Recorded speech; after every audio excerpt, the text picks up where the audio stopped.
comfortable and confident back in this octagon, right? So that's important. What was it, the first 2 fights? Can you put like a difference on how you felt? I mean, was it a psychological thing you had to change, or just being here to get these results? Yeah, for sure. It's a huge adjustment period. Like, obviously, initially when I got signed, it was like the pandemic had just kind of got started. There was a lot of uncertainty. Gyms were closed. Training wasn't consistent.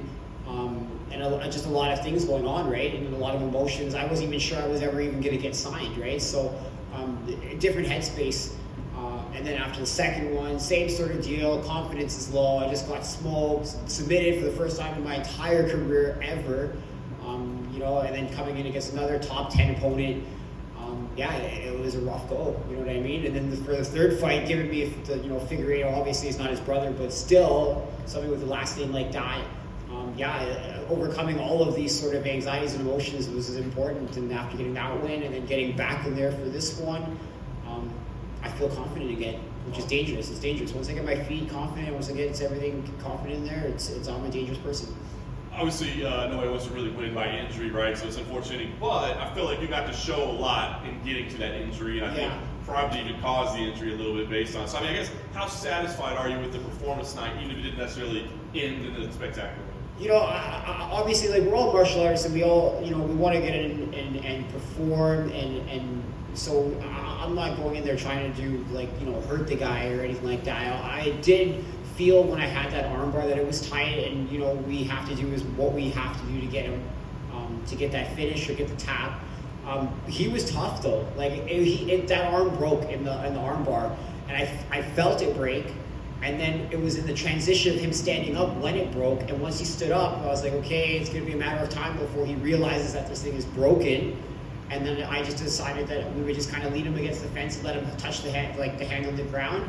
It was a smart move on my part. And once that happened, he realized that it was done.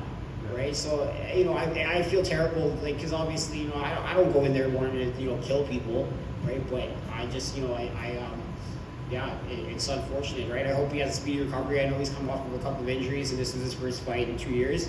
And I really do wish him the best, and for him to come back stronger from this too. So, I'm not out there trying to hurt people like that, I know it's still a pretty savage move, right? You're like, I know that arm's broken. I'm going to make you post on it. Well, you gotta win still too, right? Fair enough. All right, so listen. I mean, did you see? I mean, you felt it break, right? Did you see the elbow turn? Because obviously, you yelled out. Absolutely. I felt it. I heard it. Everything. Yeah. Was it disgusting for you in there? It's not the first time this has happened to me, so I've done it a couple times now. The first time it ever happened to me, I felt terrible, and then every time, whichever. But you get used to it. But you also understand that you gotta play the game too, right? Last thing for me, I mean, obviously now you got this win streak going. What's the plan for you? I mean, do you want to get back quickly? Do you need some time away? No, absolutely. Absolutely. I'd love to get back in there quickly. I'm getting married, so I gotta prioritize my life right now and make sure that I get my happy wife, happy life, right? But once that gets out of the way, we're right back in. You know what I mean? Like, this is my full-time gig, and this is what I want to do, and this is where I want to be. And I'm not getting any younger, so we got to keep going full steam ahead, especially with this momentum. Just keep it going. Congrats on the big win, Malcom. Thank you. In a perfect world, you turn around quick. Give me the 1 or 2 names that'll get you on that route, even though we'll probably have to wait for the champ and Brandon for the 4th time. What are the 2 names you need to get right there in contender status? I have no idea. Do you know what I mean? Like, this whole division is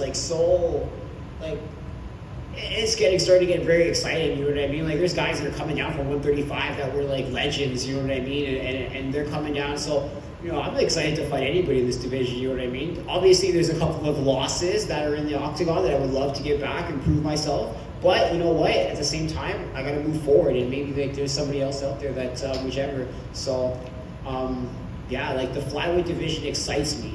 Right? There's a lot of exciting fighters, and anybody can get it. Excellent. Congrats on the win. And we'll slide over to something non-violent. Where's the wedding? What's going on with that? When are we going to see tie that knot? Oh, yeah. May 28th. It's right after my birthday. It's going to be a great time. Big Italian wedding. Congrats, my man, and best of luck. Thank you. Thanks, guys. Tie around while the youth group was standing up. That's crazy. Yeah. Yeah, listen, this